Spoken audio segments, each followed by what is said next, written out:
여러분 안녕하십니까? 라디오 전망대 송유라입니다. 광주와 전남의 행정통합 논의의 불씨가 교육 분야로 옮겨붙었습니다. 정부 여당이 내놓은 행정통합특별법에 과학고 등의 특목고와 영재학교, 외국인 학교 등의 특권학교의 지정과 설립 권한을 특별시장에게 줬기 때문인데요. 참교육을 위한 전국 학부모회 등 학부모 단체들은 반발하고 있습니다. 학생들을 경쟁 지옥에서 살리고자 응원봉을 들었는데 이번 특별법안은 특목고를 설립해서 다시 학생들의 경쟁과 서열화를 부추기고 있다라는 겁니다. 이들은 특히 교육 전문가가 아닌 자치단체장에게 특목고 등의 설립 권한을 주는 것에 대한 부작용을 우려하고 있는데요. 행정통합에 이어서 교육의 통합에 있어 그동안 교직원들의 근무지나 승진의 불이익에 대한 이야기만 있었지 학생들의 교육 환경이 어떻게 바뀔 것인가에 대한 고민은 없었던 것 같습니다. 이제 화두가 던져진 이상 학생들의 입시 경쟁 과열 등의 문제를 어떻게 해결할 것인지 중지를 모아야 할 시점입니다. 오늘 라디오 전망대가 준비한 내용입니다. 순천을 마지막으로 행정통합 관련된 순회 공청회가 마무리된 소식들 뉴스브리핑에서 들어보고요. 정치 한판 대기실, 정치 한판까지 준비되어 있습니다. 잠시 후에 뵙죠.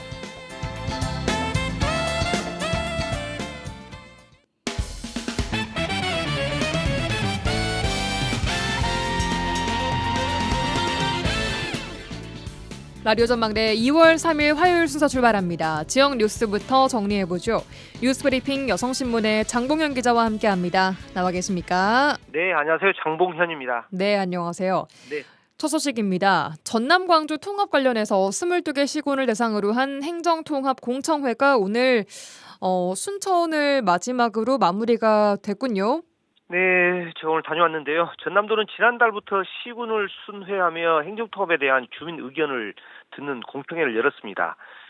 김영록 지사가 직접 나서서 설명을 하는 그런 상황 분위기였고요. 오늘 순천을 마지막으로 22개 시군에서 행사가 마무리가 됐는데요. 예. 공청회에서는 행정통합에 대한 시도민의 다양한 의견이 개진됐습니다. 전남은 권역에 따라 행정통합 추진에 대한 기대와 우려가 다소 달랐는데요. 서부권은 태양광, 풍력 등 재생에너지 개발과 인프라 확대를 기대하는 반면 동부권 같은 경우는 통합 취지에는 공감을 하면서도 소외 우려와 여수 국가산단 활성화를 바라는 그런 목소리가 잇따랐습니다. 네.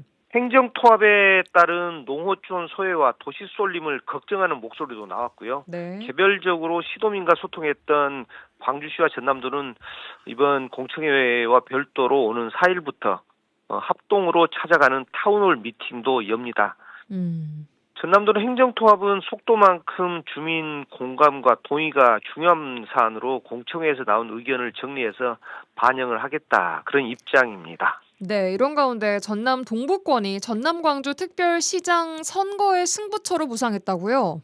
네. 우선 광주 지역 유력 주자들의 전남 동부권 공략이 눈에 띕니다. 길거리를 가다 보면 광주 지역구 국회의원인 민형배 의원과 강기정 광주시장의 현수막들을 종종 볼 수가 있을 텐데요. 예. 이들의 움직임도 본격화됐습니다.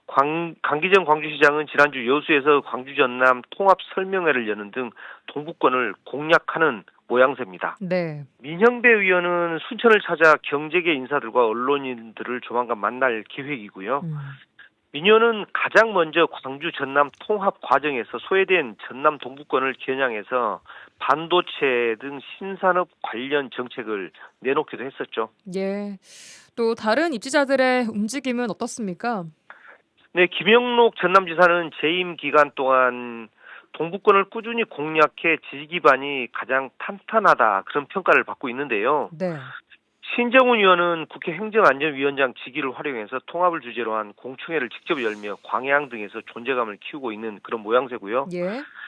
정준호 의원과 주철현 의원도 공동으로 지난달 30일 여수에서 토론회를 열고 동북권 현안에 관한 의견을 수렴하는 등 지역 공약 기반을 마련을 했습니다. 예, 말씀하신 것처럼 현직 광주시장 그리고 광주 광산 의뢰 민영배 의원 또 북구 갑의 정준호 의원까지 전남 동부 지역을 좀 겨냥하는 모양을 보이고 있는데 이렇게 동부권에 공을 들이는 이유 아무래도 전남 지역 내에서는 인구가 가장 많이 밀집해 있기 때문 아니겠습니까?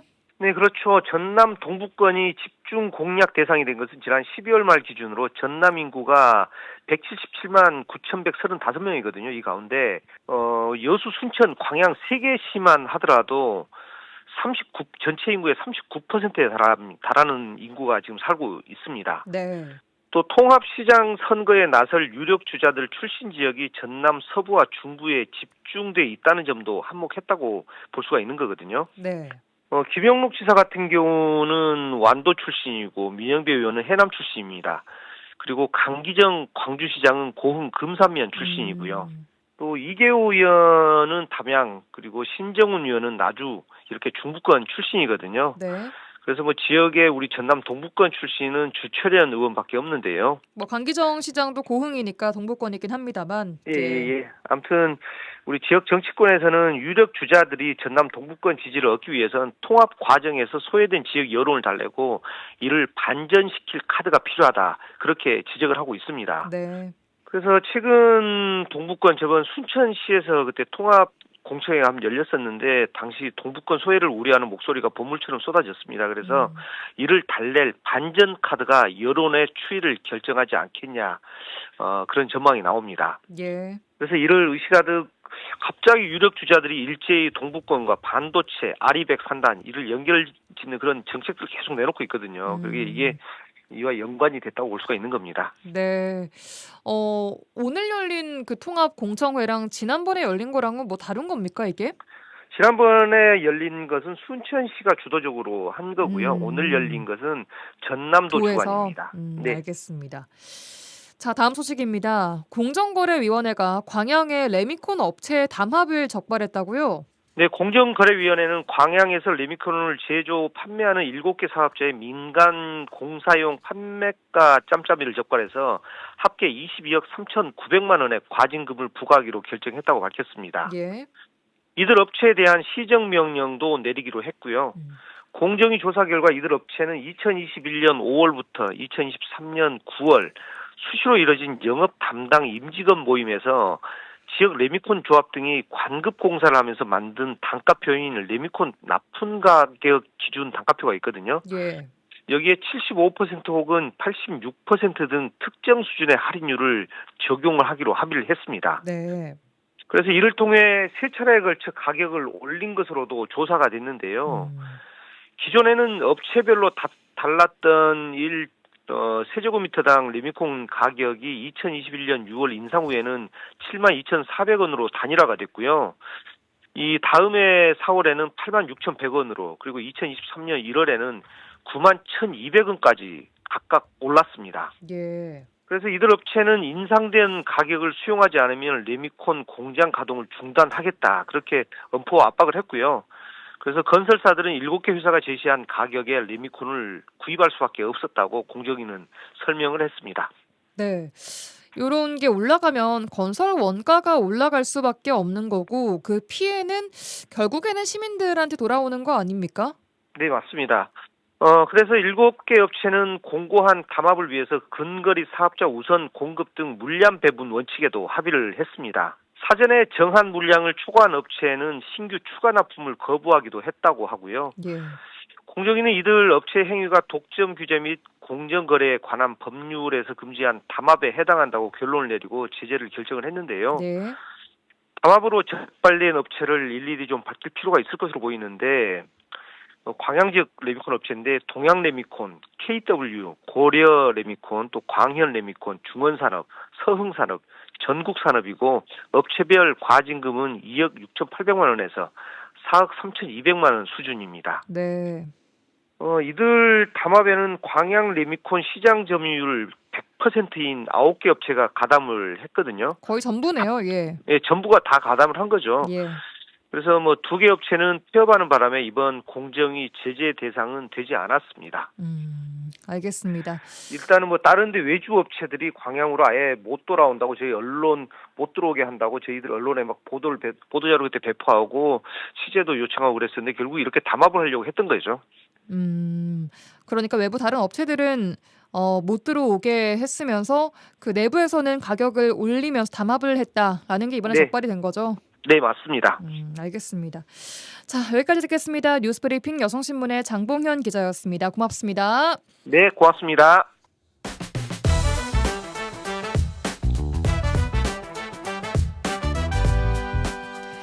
복잡하고 어려운 뉴스 때문에 정치 토론이 어려우십니까? 잠시 뒤에 있을 정치 한판 이슈를 친절하게 풀어주는 정치 한판 대기실. 오늘도 김진호 아나운서와 함께하겠습니다. 어서 오십시오. 네, 안녕하세요. 프로 질문러 김진호 아나운서입니다. 네, 어서 오세요. 네, 오늘은 제가 부동산 정책에 관련된 질문들 들고 왔는데요. 네. 정부가 지난주 129, 1월 29일 부동산 대책을 새로 내놨습니다. 이게 어떤 내용이죠? 지난주에 정부가 내놓은 도심 주택 공급 확대 및 신속화 방안 이른바 129 부동산 대책 핵심은 간단합니다. 네. 서울과 수도권 도심에 약 6만 가구의 주택을 추가로 공급하겠다라는 겁니다. 아, 그러니까요. 제가 조사를 좀 해보니까 이 네. 6만 가구가 판교 신도시의 2배 규모고 여의도의 1.7배 규모라고 하는데 이거 어디서 어떻게 공급하겠다는 건가요? 이번 대책의 특징은 공공주도인데요. 정부는 도심 내 공공유휴부지, 또 노후 공공시설이나 관공서 부지, 또 이전이 예정된 군부대나 공공기관 부지 등을 활용해서 주택을 공급할 것이다 라고 밝혔습니다. 네. 예를 들어서 강남구의 서울의료원 부지 등 노후 공공시설부터 용산구 일대, 또 노원구 태릉CC, 과천 경마장 부지, 국군 방첩사령부 부지 등이 대표적인 이 공급 후보지로 언급됐습니다. 그런데 여기서 질문은요. 작년에 9월 7일, 10월 15일에 이미 대책을 내놨는데 맞아요. 왜 또 내놓은 거예요? 작년에 내놓은 대책만으로는 좀 집값을 잡기가 어렵다는 판단 때문이 아닐까 싶어요. 네. 첫 대책은 대출 규제를 강화하는 등 수요 억제가 중심이었는데 서울과 수도권을 중심으로 살 곳이 없는데 수요만 억제한다고 이게 어떡하란 거냐.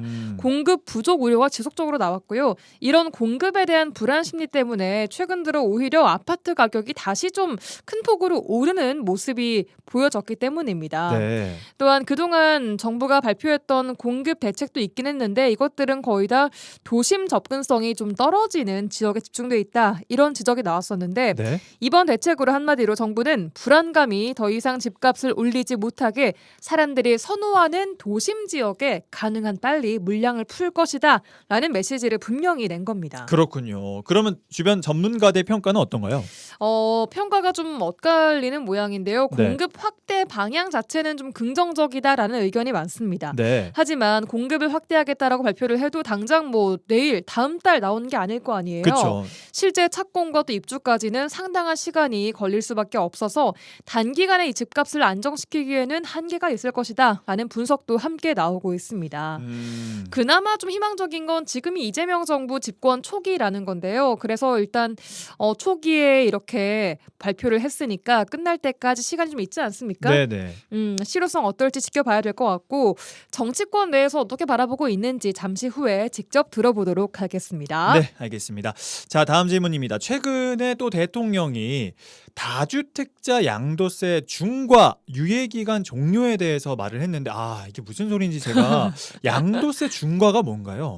먼저 양도세라는 양도소득세를 말합니다. 네네. 이 집이나 땅 같은 부동산을 팔 때 내가 샀던 가격보다 비싸게 팔아서 생긴 이익에 대해서 국가에 내는 세금이죠. 네. 예를 들어서 10억 원의 아파트를 샀다고 칩시다. 네. 실제로 안 사셨겠지만 못 샀죠. 네.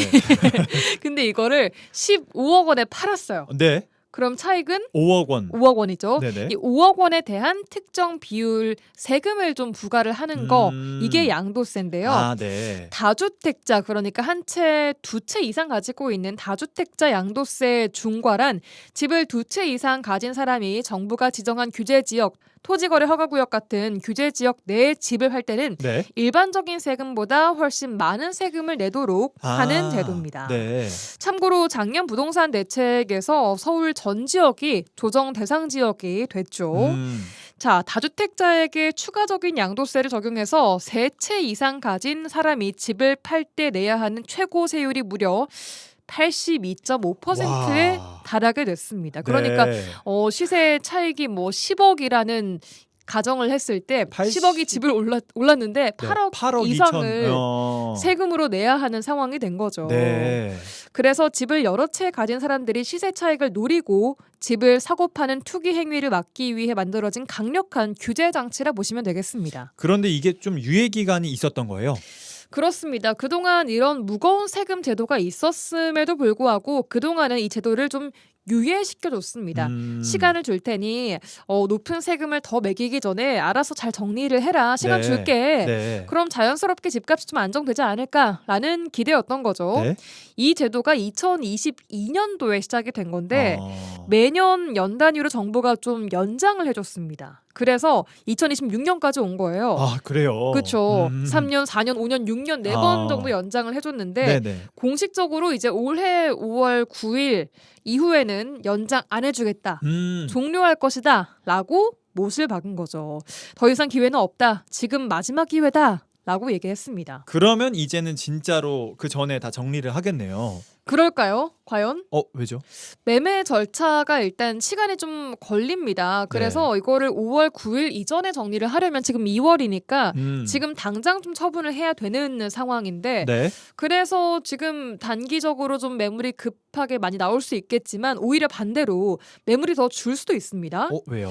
비싼 세금을 낼 바에는 차라리 그냥 팔지 않고 계속 오래 버티거나 또 바뀔 수 있으니까 네. 혹은 자녀에게 집을 아예 물려줘 버리는 증여를 선택하겠다라는 사람이 또 많아질 가능성도 있다고 하는데 네. 실제로 서울 아파트 증여 건수가 한 달 만에 47%가 급등했다고 합니다. 그렇구나. 그리고 5월 10일이 지나고 그 이후에는 이미 이제 그 높은 세금을 부과를 하게 됐으니 네. 그 이후에는 더더욱이 안 집을 팔 팔겠죠. 생각을 네. 사람들이 하지 않을 것이다. 다주택자들은 그럴 것이다. 라는 좀 분석, 전망들이 나오고 있습니다. 이런 관련된 이야기들을 좀 더 자세하게 정치 한판 시간에 들어보도록 하겠습니다. 네, 김진호 아나운서와 함께했습니다. 오늘도 고맙습니다. 고맙습니다. MBC 라디오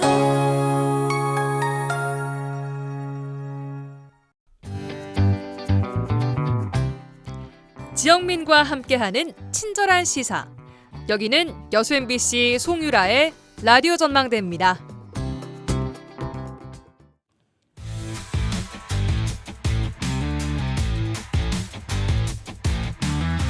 라디오 전망대 정치 한판. 정치 한판 시작합니다. 더불어민주당 서동용 전 의원, 개혁신당 천하람 원내대표 두 분과 함께하겠습니다. 연결돼 있습니다. 나와 계십니까? 반갑습니다. 서동용입니다. 네, 안녕하세요. 천하람입니다. 네, 두 분 한 주간 어떻게 보내셨습니까? 서 의원님. 예, 저는 요즘 이제 가장 좀 관심을 많이 가지고 있는 부분이 역시 이제 여순 사건을 어떻게 이걸 좀 정국화하고 많은 국민들이 아시게 할 건가. 이 문제거든요. 사실 네. 많은 분들이 제주 4.3은 알아도 여순은 잘 모르고 여순의 그 역사적 의미나 역사적 평가 부분들이 좀 많이 왜곡이 되어 있는 측면들이 있는데 이거를 바로잡지 않고는 여순이 한국 현대사의 한 그 징검다리로서의 그 역사적 의미가 제대로 평가 안 될 거다 이런 생각들이 좀 있어서 네. 이제 그 부분을 하기 위해서 뭐 여러 사람들하고 좀 논의도 하고 있고요. 그 논의 때문에 서울도 갔다 오고 또 순천에서도 논의를 하고 좀 그렇게 하면서 지내고 있습니다. 예, 여순 사건 또 관련해서 소송도 계속 힘써주고 계시죠? 어떻습니까? 예, 계속하고 있습니다. 알겠습니다. 천하람 원내대표께서는 한 주간 어떻게 보내셨습니까? 네, 뭐 소송 얘기하시니까 저는 최근에 11호 부동산 대책 관련해서 제가 소송 내놓은 게 있는데 연전 연승하시는 우리 서동용 의원님과 다르게 저는 패소를 해가지고 약간 좀 우울한 한 주를 보냈고요. 예. 또 지난주 같은 경우에는 이해찬 전 총리가 이제 별세하셔서 한국 정치권이 조금 올스탑되고 추모하는 분위기로 여의도는 많이 그렇게 보냈습니다. 저도 당연히 좀 다녀왔고. 예. 네, 뭐 주말에는 뭐 순천에서 또 많은 분들 뵙고 또 뭐 식사도 하고 뭐 이렇게 해서 뭐 나름대로 바쁜 한 주 잘 보내고 있습니다. 네, 순천은 거의 매주 주말 오시는 것 같아요. 네, 뭐 완전 그 서울에도 중앙당 일정들이 있어서 뭐 예. 완전 매주까지는 아닌데 가능하면 최대한 많이 가려고 하고 있습니다. 그렇군요. 아까 연전 연승에 반대되게 1심 패소 당하셨다고 한 얘기부터 좀 해보겠습니다. 며칠 전에 나온 129 부동산 대책 전에 잠깐 이야기를 좀 해볼 텐데 11호 부동산 대책의 위법성을 지적하면서 이를 취소해달라라고 낸 소송이 1심 패소 판결이 나왔습니다. 판결 결과 어떻게 좀 받아들이셨습니까?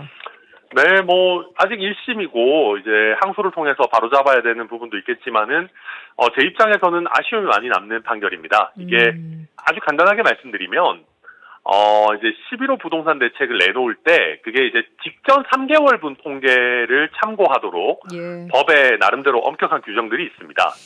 그런데 그 9월 통계를 넣게 되면 도봉, 강북, 중랑, 금천을 포함해서 최근에 급등하지 않은 지역들은 법적으로 규제를 할 요건을 잘 못 갖추거든요. 그래서 이렇게 급등하지도 않은 지역까지 과도한 규제를 하는 거는 위법하다라고 제가 소송을 예. 했었는데 예. 이제 막 아주 구체적인 거 빼고 법원에서는 9월 통계가 그 당시에 있었다고 해도 예.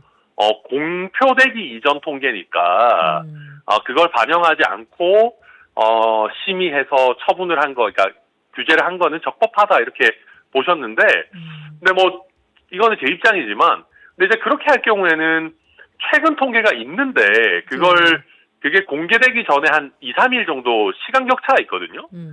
근데 그때 그러면 어떤 경우에는 정부가 그 최근 통계를 쓰고 어떨 때는 좀 서둘러서 절차를 마무리해버리면 최근 통계를 안 써도 된다.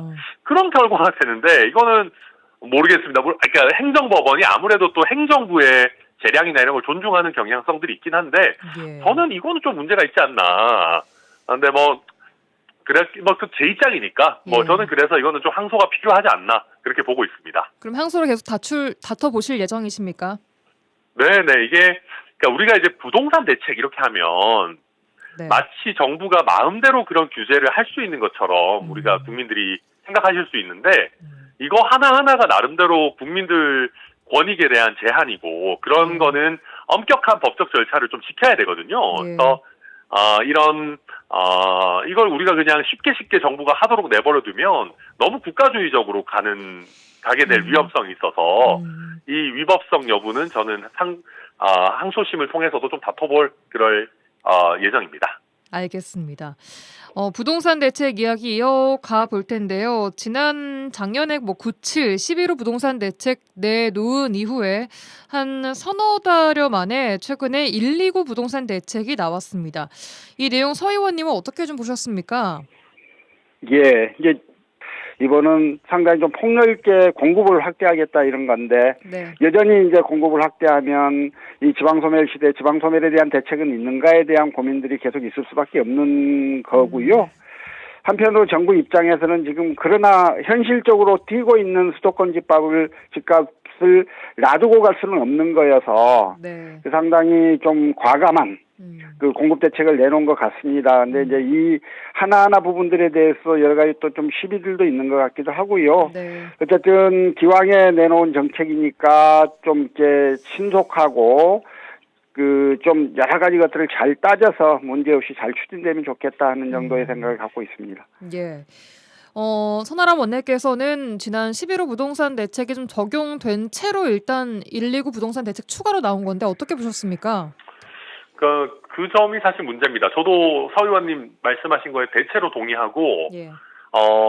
가장 중요한 이제 그 수도권 집값 대책은 지역 균형 발전 대책이라는 거는 뭐 당연합니다. 그런데 이제, 실제 우리나라 건축 기술 같은 것들이 너무 단기간에 또 발전하고 우리 삶의 수준도 단기간에 올라왔기 때문에, 네.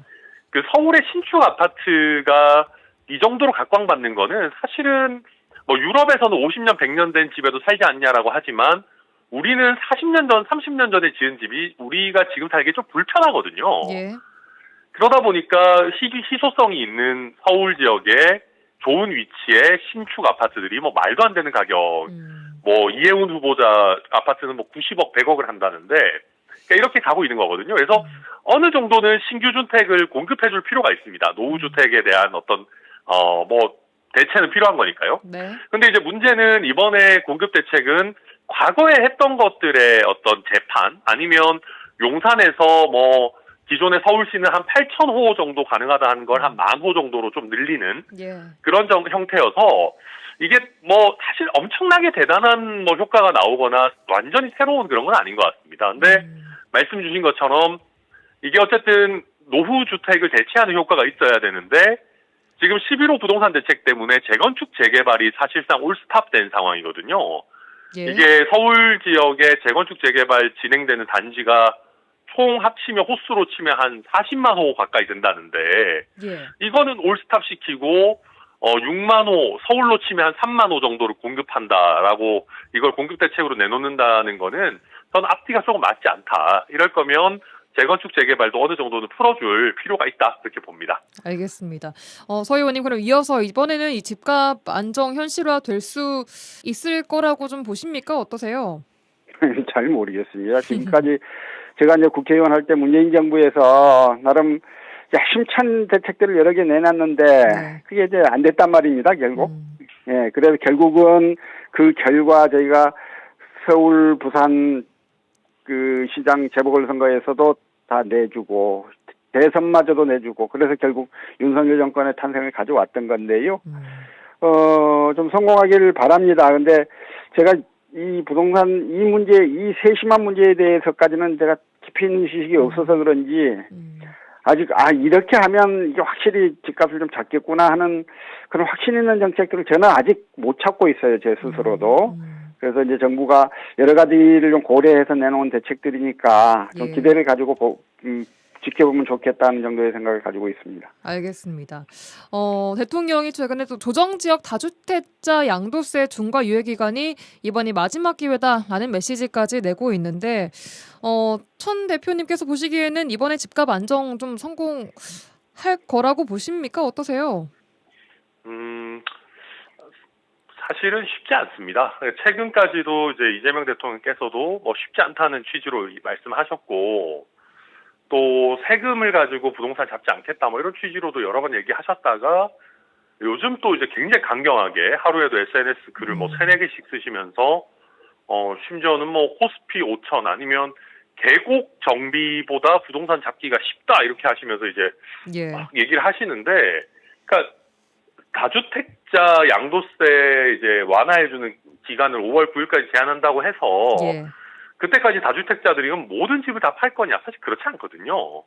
그러니까 이거에 강경한 태도를 취하신다고 해서 매물이 갑자기 넘쳐나거나 가격이 하락할 정도로 가거나 그러지는 않을 겁니다. 그래서 그래요. 저는 이재명 대통령께서 지금 약간 너무 책임지지 못할 너무 좀 과도한 말씀들을 하고 계시는 거 아닌가. 저도 부동산 시장이 안정되기를 바랍니다만은 예. 이게 다주택자들을 이런 식으로 한다고 해서 바로 해결될 것 같지는 않습니다. 사실 이제 그 부분은 이제 정책의 일관성에 대한 신뢰가 없어요, 우리 국민들이. 예컨대 윤석열 감옥 가니까 저러다가 정권 바뀌면 또 몇 년 있다가 사면으로 나올 텐데 하는 생각을 가지고 바라보시는 분들이 많잖아요. 그래서 이제 부동산 정책에 대해서도 늘 조금 규제 정책들을 실시하면 또 막 그 보수 언론들이 반발하고 그러면 좀 지나서 또 슬그머니 넘어가고 이랬던 적들이 많고 그에 대한 국민들의 시선이 좀 그러니까 이번에는 확실히 정책의 일관성에 대한 그 대통령의 입장이 분명하다라고 하는 것들을 말씀하시는 과정에서 이제 조금 센 이야기들을 좀 하시는 것 같고요. 예. 그 문제에 대한 그 의지를 대통령의 의지를 좀 읽는다는 측면에서 그 표현들을 봤으면 좋겠다. 그 구체적인 그 워딩 자체가 아니라 그런 생각이 좀 듭니다. 알겠습니다. 자, 그럼 이제 지방 소멸 아까도 말씀 주셨었는데 지방의 미분양 문제 또 불안정한 집값 문제에 대해서는 지금 정부에서 어떤 대책이 추가로 필요할 거라고 보십니까, 서 의원님? 그 문제만 꼭 집어서 낼 수 있는 정책이 있겠어요. 어쨌든 이게 국토의 균형 발전을 이뤄내고 지방도 수도권과 마찬가지로 사람 살만한 세상이다라고 하는 그런 인식들이 좀 더 확대되고 실질로도 그런 요건들이 갖추어지고 이렇게 되지 않으면 이 문제는 해결할 수가 없는 것이니까요. 그래서 그건 뭐 특별히 지방의 주택에 대해서는 네. 특별한 뭐 대책이 있는 상황은 아니다. 결국은 국토균형발전이라고 하는 큰 틀 속에서 이 문제를 실현해내는 과정 속에서 해결될 수밖에 없는 게 아닌가 싶고요. 예. 알겠습니다. 마지막으로 천 의원님, 이 지방의 부동산 문제도 생각해 보셨습니까? 어떻습니까? 네, 제가 사실 그 재정경제위원회에서 조세 소위하고 있어서 그 문제를 저희가 최근에 조세 소위하면서도 다뤘는데요. 그러니까 이런저런 제도들이 있긴 합니다. 뭐 악성 미분양이라고 불리는 준공후 미분양 아파트 같은 경우에 6억 원 이하면은 저희가 취득세도 뭐 면제하고 또 3억 원 이하였나요? 제 기억이 아마 그랬던 것 같은데 예. 지역에 비수도권의 3억 원 이하 주택이면 1가구 2주택으로 카운트도 안 하고 뭐 이런저런 제도들이 있기는 한데요. 네. 이게 좀 너무 제한적입니다. 그래서 이번에 혜택을 저희가 범위를 좀 넓히자 이런 논의들은 됐는데 예. 저도 넓히자고 주장하고 했는데 또 뭐 재정경제부에서는 난색을 표하고 뭐 하다 보니까 어쨌든 근본적인 해결책은 서 의원님 말씀처럼 이렇게 지역 균형 발전이 되는 게 맞죠. 근데 그래도 지금 특히 준공업 미분양 물량 같은 거에는 순천도 요즘 준공업 미분양 물량이 꽤 있어가지고요. 예. 이런 데에는 조금 더 적극적인 세제 혜택을 주는 게 필요하다. 그리고 과거 기준으로 이 금액 기준을 정해놨는데 저희가 전국의 준공업 미분양 쭉 보니까 요새 건설 공사비가 너무 올라가지고 예. 한도가 6억인데 그 분양 대금이 막 7억, 8억인 데들이 너무 많아요. 그래서 이런 부분들도 좀 올릴 필요가 있다. 저는 올리자는 입장인데 뭐 어쨌거나 계속해서 앞으로도 이런 부분 신경 쓰도록 하겠습니다. 알겠습니다. 부동산 대책, 부동산 이야기를 좀 저희가 길게 오늘 해봤는데요. 다음 주제로 넘어가 보도록 하겠습니다. 지난주에 저희 정치 한판 나간 바로 다음 날 김건희 씨의 자본시장법 위반, 또 정치자금법 위반, 일부 특가법 위반 혐의에 대해서 1심 판결이 나왔습니다. 1년 8개월 선고가 됐는데 징역. 어떻게 보셨습니까? 서 의원님. 간략하게 좀 들어볼까요? 예, 어쨌든 그 재판부는 또 재판부 나름의 논리를 가지고 이렇게 본 것이니까요. 예. 이 부분에 대해서 너무 막 그 즉각적 반발이나 이런 것보다는 좀 차분하게 자신의 이 의견을 논리적으로 표명하되 네. 그 항소심 상고심을 통해서 올바르게 이게 바로잡을 수 있도록 좀 기다려주는 그런 지혜도 좀 필요할 것 같다는 생각이고요. 예. 예, 어쨌든 저는 그날 이제 선고를 다 봤는데 차분하게 대응하셨습니까? 잘 이해는 안 됐어요. 예, 그러니까 쭉 보고 있는데 이게 딱딱딱딱 재판부의 논리가 머릿속에 쑥쑥쑥 들어오고 이게 승복이 돼야 되는데 저도 승복은 잘 안 되더라고요. 그러니 많은 분들이 좀 비판하신 것일 텐데요. 어쨌든 뭐 항소심 상고심을 통해서 바로잡아지겠죠. 잘못된 판단에 의하면. 예. 알겠습니다. 천하람 원내께서는 어떻게 보셨습니까? 1년 8개월 선고 딱 나오는 그 순간? 그러니까 우선 구형에 비해서 형이 적게 나왔다고 해도 예. 김건희 씨는 우선 선진국이라고 할 수 있는 대한민국의 뭐 영부인이라는 작자가 뭐 무슨 이상한 백 받고 뭐 이런 것부터가 이미 뭐 형량과 관계없이 최대한의 도덕적 정치적 책임을 져야 되는 거죠. 실제 어느 정도 뭐 역사적 평가는 그렇게 되고 있는 걸로 보이고. 예. 근데 이제 그 개별 법률 규정 위반이라는 거는 이게 어쨌든 결국은 증거를 갖고 판단할 수밖에 없거든요. 네. 그래서 뭐 판사 입장에서도 뭐 증거가 없는데 국민들이 봤을 때 이거 유죄인 것 같다라고 해서 판결문을 쓸 수는 없는 거예요. 그래서 예. 이게 전체 기록을 안 보고 판결에 대해서 너무 또 비판하는 건 안 맞고 네. 최근에 민주당에서도 오늘 한병도 원내대표가 교섭단체 대표 연설을 하면서도 뭐 법원 판결을 막 비난하시고 그러시던데 저는 그런 태도는 좀 잘못된 것 같습니다. 그래서 1심 판결이 마음에 안 들 수 있죠. 근데 저도 뭐 최근에 마음에 안 드는 판결 나왔는데 그럼 항소하면 되는 것이지. 네. 너무 그렇게 뭐 재판부를 비난할 일은 아니다. 그리고 주가 조작이라는 게 이게 생각보다 성립하기가 좀 어렵습니다. 왜냐하면 단순히 주가 조작을 한다는 걸 알고 투자해서 성립을 하는 게 아니고 네. 주가 조작에 가담을 해야 되는데 네. 이번에 또 저도 재판부에서 내놓은 그 설명 자료랑 이런 것도 쭉 보니까 반대되는 증거들이 있더라고요. 뭐 예를 들면 김건희 같은 싸가지 시스터는 빼고 우리끼리 하자 뭐 이런 얘기들도 있고 이래가지고 그런 면에서 법원에서도 이 부분을 적극 가담을 인정하기가 좀 부담스러운 면도 있을 수 있다. 법리적으로 뭐 그렇게 봅니다. 예, 알겠습니다. 이쯤 좀 짚고 넘어가도록 하고요. 지방선거 이야기 해보겠습니다. 지방선거가 4개월 앞으로 다가오면서 선거전이 본격 시작이 됐습니다. 더불어민주당 전남도당 공간위를 꾸렸고요. 지방선거 공천심사가 본격적으로 시작이 되는 모양새인데요. 공천심사 기준에 대해서는 좀 어떻게 보고 계십니까? 서동용 전 의원님.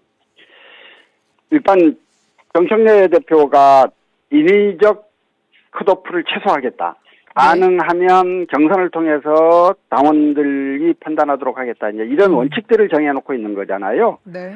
그렇게 되면 지금 이미 명문화되어 있는 우리 당헌 당규 공천심사 기준 네. 이 외에 그 공천관리위원들의 판단에 의한 공천심사 이 부분은 사실 크게 의미가 없다고 봐야 되는 거지요. 그래서 이제 무슨 말이죠? 예. 이번 민주당의 공천은 일단 자격심사를 엄격하게 하고 예. 그리고 나서 그걸 통과하는 사람들은 대부분 경선을 통해서 걸러내는 이제 이런 구도로 갈 가능성이 좀 높아서 네.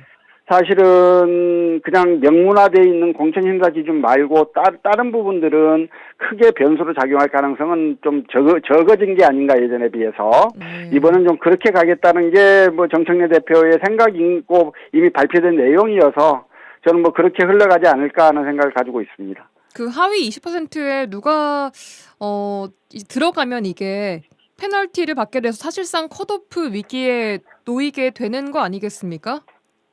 그거는 그렇죠. 하위 20%면 그러니까 경선 과정에서 자기가 얻은 득표율, 예. 그 지지도에서 20%를 까버리는 거니까요. 예. 굉장한 큰 타격이 됩니다. 그래서 이제 그 하위 10%에 누가 하위 20%에 들어가는지는 공표하지는 않고 개별한테 알려주겠다는 거여서 예. 본인들 스스로 나는 안 되겠다 싶으면 이제 그 불출마를 선언할 수도 있겠고 네. 그럼에도 불구하고 나는 붙어보겠다고 하면 이제 그 위험을 감수하고 그 페널티를 감수하고 좀 붙어보게 될 텐데요. 어쨌든 우리가 하위 20% 누가 들었는지 알 수는 없습니다. 네. 본인이 밝히지 않으면. 예.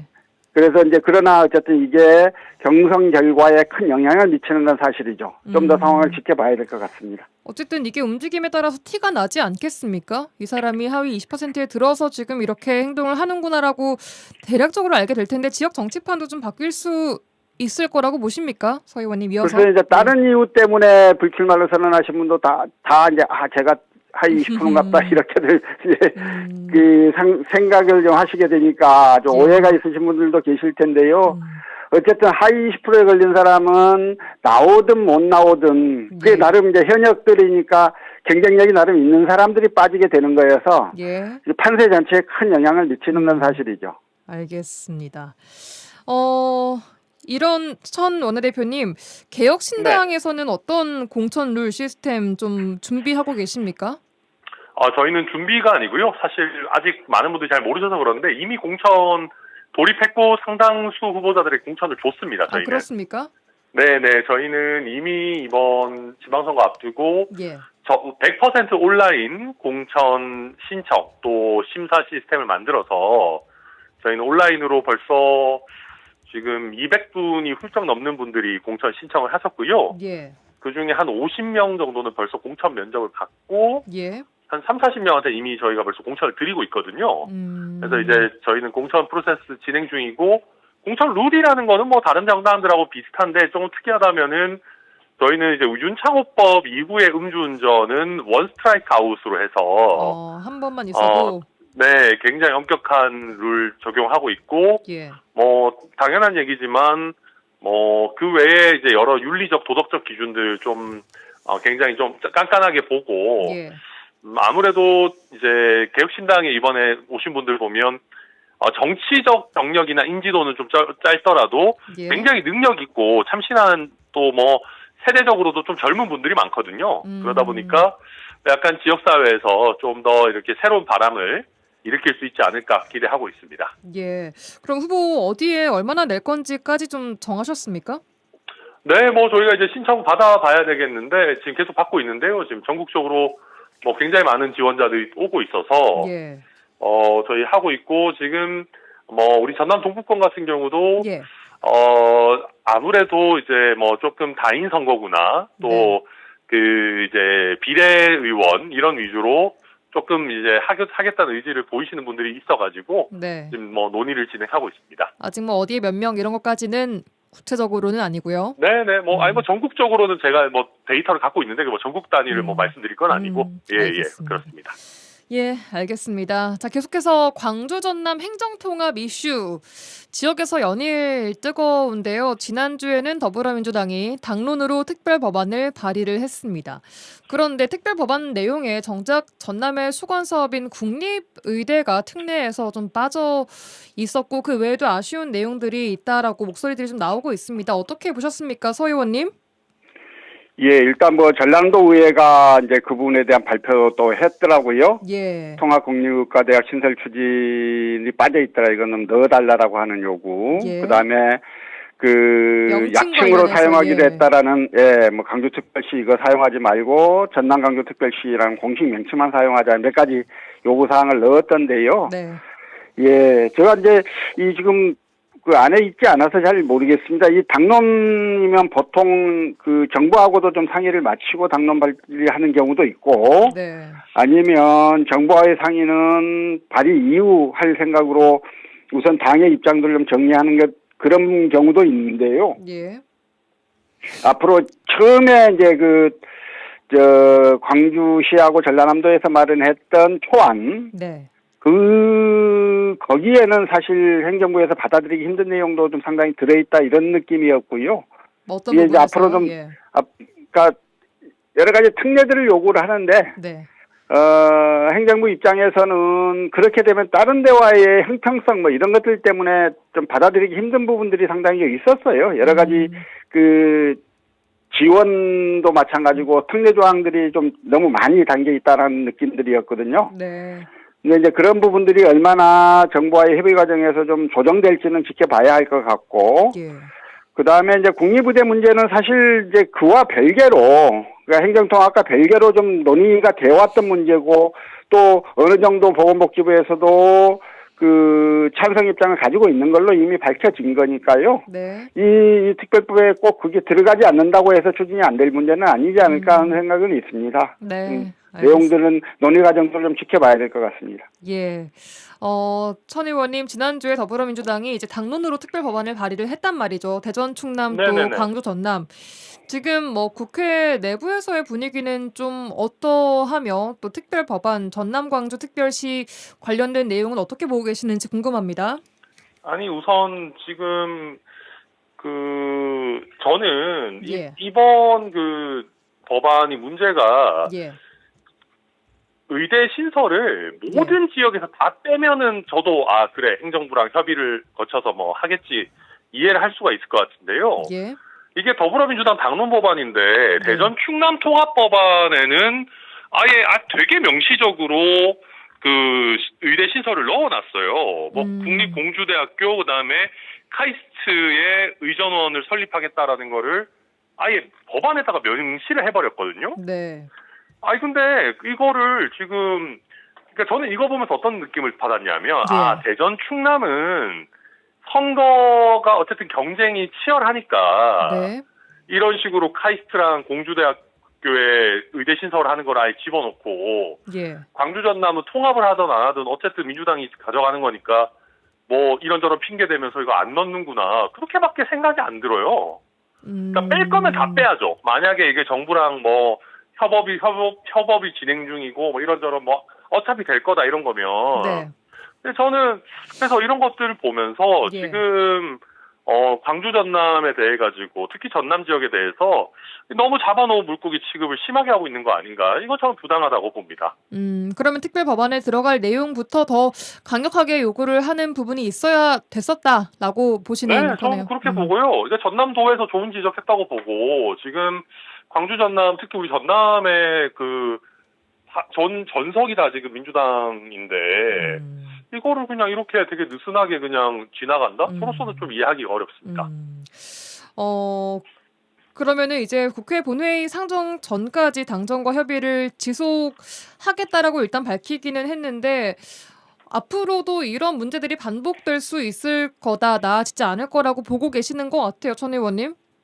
그렇죠. 왜냐하면 이게 지금 너무 급하게, 그러니까 지금도 전남도에서도 지적하는 게 뭐 그런 것들이잖아요. 그럼 뭐 도의회는 어디다 둘 건지, 그러니까 아니면 청사, 통합특별시의회는 어디다 둘 건지, 뭐 네. 주된 청사는 어디인지, 뭐 이런 것들도 특별법에 다 명시가 돼야 된다라는 얘기인데, 이게 전남도의회에서 무리한 주장을 하는 게 아니고 어떻게 보면 당연한 거거든요. 네. 근데 이제 그런 것들에 대해서도 제대로 안 되고 그냥 뭐 이런저런 지원해준다라는 거는 막 잔뜩 넣는데 정작 또 국립의대에 대한 구체적인 내용은 안 담기고 뭐 이렇게 되면은 저는 결국 이게 뭐 시도민들 입장에서 예. 뭘 이거 이렇게까지 급하게 해가지고 또 나중에 되면 더 큰 혼란을 가지고 오냐, 이거 정당화하기 굉장히 어려울 거라고 봅니다. 알겠습니다. 서 의원님, 방금 주신 천 대표님 말씀에 어떻게 생각하십니까? 예. 뭐 동의하고요. 도민들이 충분히 이해할 수 있는 수준으로 해주셔야. 저는 사실 그 대전 충남특별법에 그 부분이 들어있다는 걸 몰랐었는데요. 만약에 그렇다면 좀 민주당 내에서도 이 문제를 좀 따져 물어야 할 문제라고 생각되고, 네. 어쨌든 그 우리 시도민들이 상실감 느끼시지 않게 네. 특히 중앙당에서 좀 세심한 배려, 세심한 그 지원 뭐 이런 것들에 대해서 더 깊이 있게 고민해야 한다고 생각합니다. 알겠습니다. 오늘 여기까지 들어야 될 것 같습니다. 정치 한판 더불어민주당 서동용 전 의원, 개혁신당 천하람 원내대표 두 분과 함께했습니다. 오늘도 고맙습니다. 수고하셨습니다. 네, 감사합니다.